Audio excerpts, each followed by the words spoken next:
मैं देख के आया हूँ अभी-अभी सनी देओल की फ़िल्म जाट। और बहुत टाइम के बाद किसी डायरेक्टर ने सनी देओल की स्क्रीन प्रेज़ेंस को कम से कम उस ढंग से यूज़ करने की कोशिश की है जो मैक्सिमम रिटर्न दे सकती है, राइट? और आप भी थोड़ा-सा मुझे मैक्सिमम रिटर्न दे दें, थोड़ा यूट्यूब पर मेरे को 1000 तक पहुँचा दें। मैं इस वक़्त 911 तक पहुँचा हुआ हूँ, सिर्फ़ 90 और मैं 1000 पार कर जाऊँगा। ख़ैर वो अलग बात है, but coming back to the movie, मुझे बिल्कुल भी हैरानी नहीं होगी अगर ये फ़िल्म अगर गदर 2 के जितनी सुपरहिट नहीं भी हो पाती है, तो डेफ़िनेटली ये फ़िल्म हिट हो सकती है, क्योंकि इंटरवल तक तो ये फ़िल्म छठे गियर में भागती है।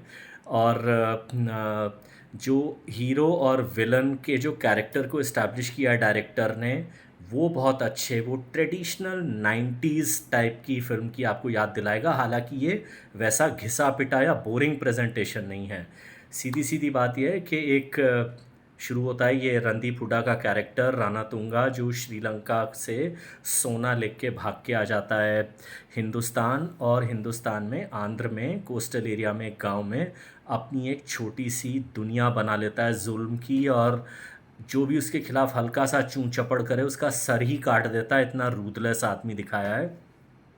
और इसके साम्राज्य में एक कोइंसिडेंस से सनी देओल आ जाते हैं। वो एक गाँव में, गाँव के टाइप के एक ढाबे में बैठे अपना इडली खा रहे हैं, और उनकी इडली की प्लेट एक गुंडा गिरा देता है। ये सब शुरू में हो जाता है, मैं कोई बहुत बीच का प्लॉट का स्पॉइलर नहीं दे रहा हूँ। वहाँ से जो फ़िल्म भागती है, सॉरी बुलवाने के लिए सनी देओल पहुँच जाते हैं एक-एक करके रानातुंगा तक, और वो बहुत ही इंटरेस्टिंग सीक्वेंस है। थोड़ा-सा वो हँसाने वाला है, थोड़ा-सा वो मज़ेदार भी है, और उसमें एक ज़बरदस्त एक्शन भी है। मुझे लगता है कि ये सीक्वेंस इसके, मुझे लगता है मीम्स भी बनेंगे। मुझे लगता है कि ये जो एक्शन मूवी पसंद करते हैं उनको ये पसंद आएगा। काफ़ी पॉपकॉर्न मसाला टाइप एक्शन और सीक्वेंस है, लेकिन डायरेक्टर ने इतने कन्विंसिंग ढंग से दिखाया है कि इंटरवल आ जाता है और आप घड़ी देखते हैं कि 1 घंटा 10 मिनट तो निकल गया पिक्चर का। उसके बाद जो सेकंड हाफ है वो थोड़ा-सा स्लो होता है, लेकिन शायद वो डेलिबरेटली किया डायरेक्टर ने, ताकि वो बिल्डअप बने कि क्या ज़ुल्म हुए हैं, सनी देओल की पीछे की कहानी क्या है, वो सारी चीज़ें आ जाती हैं। कुल मिलाकर अगर आप सनी देओल के फ़ैन हैं, नहीं भी हैं ना अगर, तो भी आप इस फ़िल्म को देख सकते हैं। और पिछले 1-2 हफ़्ते में जो बिल्कुल ही कनस्तर छाप फ़िल्में आई हैं ना, मैं उनके नाम नहीं लूँगा, जाट जो है उनसे कम से कम 55 गुना ज़्यादा पैसा वसूल फ़िल्म है। And I will not be surprised अगर वर्ड ऑफ माउथ पे ये फ़िल्म पिकअप करे। मैं सनी देओल का, आई रिपीट, के बहुत बड़ा फ़ैन हूँ। मुझे नहीं लग रहा कि गदर 2 को क्रॉस करेगी, लेकिन ये फ्लॉप भी नहीं होगी। मुझे लगता है ये second back to back hit Sunny Deol की हो जाएगी। उसके बाद इसे सॉरी, ऑडियंस कितना आगे लेके जाते हैं वो अलग बात है। इस फ़िल्म का जो दूसरा हाइलाइट है वो है रणदीप हुड्डा की ज़बरदस्त एक्टिंग और उनका और सनी देओल का क्लैश। सनी देओल की जो स्क्रीन प्रेजेंस है, उनके सामने बहुत सारे विलन नहीं टिक पाते हैं स्क्रीन पे। इसीलिए अगर आपने सनी देओल की जितनी भी फेमस फ़िल्में आप याद कर लीजिए, उनमें विलन बहुत स्ट्रॉन्ग होते थे। जैसे घायल में अमरीश पुरी, घातक में डैनी, या अर्जुन में एक हद तक अनुपम खेर की बहुत अच्छी वो विलन एक्ट थी। आप उनकी सारी हिट फ़िल्में उठा के देख लीजिए या यादगार फ़िल्में उठा के देख लीजिए, जैसे यतीम में फिर से Amrish Puri. So the point is ना कि ये वो एक्टर होते हैं जिनके आगे आपको विलन भी स्ट्रॉन्ग रखना पड़ता है, और रणदीप हुड्डा टिक गए हैं और कहीं-कहीं पर उन्होंने मैच किया है सनी देओल की स्क्रीन प्रेज़ेंस को। तो रणदीप हुड्डा की भी तारीफ़ होनी चाहिए। तो ये क्लैश जो है ना इस फ़िल्म को देखने के लायक बनाता है। बाकी कुछ हैं कन्नाडा छाप रिव्यूअर्स, जो एक ख़ास सुपरस्टार की जब फ़िल्में आती हैं जिसमें एक विलन एक रस्सी से 2 हेलीकॉप्टर अटका देता है, या इस सुपरस्टार को उड़ते हुए एरोप्लेन में ऊपर आसमान में पॉइंट ब्लैंक 4 गोली मारी जाती हैं, वो गिर के ज़मीन पे गिर के, नदी में गिर के वो आदमी बच जाता है।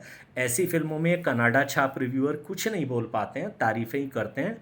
सनी देओल की फ़िल्मों के लिए जो ये पेचकस और हथौड़ी और छैनी और सब लेके बैठते हैं ना लॉजिक निकालने का, देखिए कभी कभी जब फिल्म बोरिंग होती है, जैसे सिकंदर का मैंने कहा, क्योंकि वो फिल्म ही बकवास थी तो आप लॉजिक ढूंढने लगते हो। बट द पॉइंट इज़ के जाट जो है उसका जो स्टोरी पैटर्न है वो अच्छा है।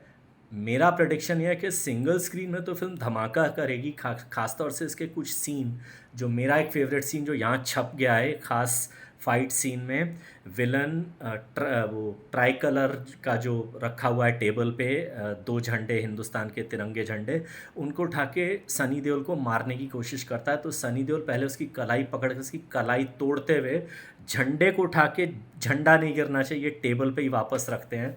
वो जो सीन है ना, मतलब वो सीन मैं बोल रहा हूँ पब्लिक सीटी मार मार के बावली होने वाली है उस सीन पे।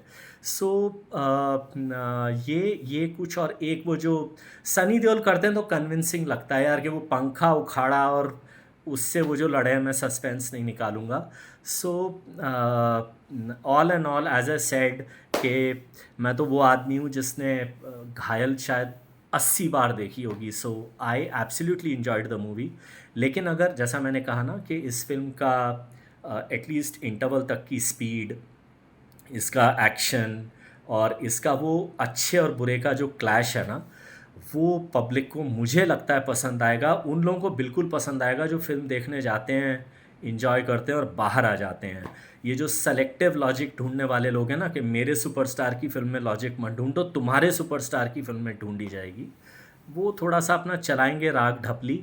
लेकिन ये फिल्म बॉक्स ऑफिस पे ग्रो करेगी और बहुत हिट होगी। और लॉजिक के जो सेनापति हैं इस वक्त, वो बहुत आंसू बहाने वाले हैं।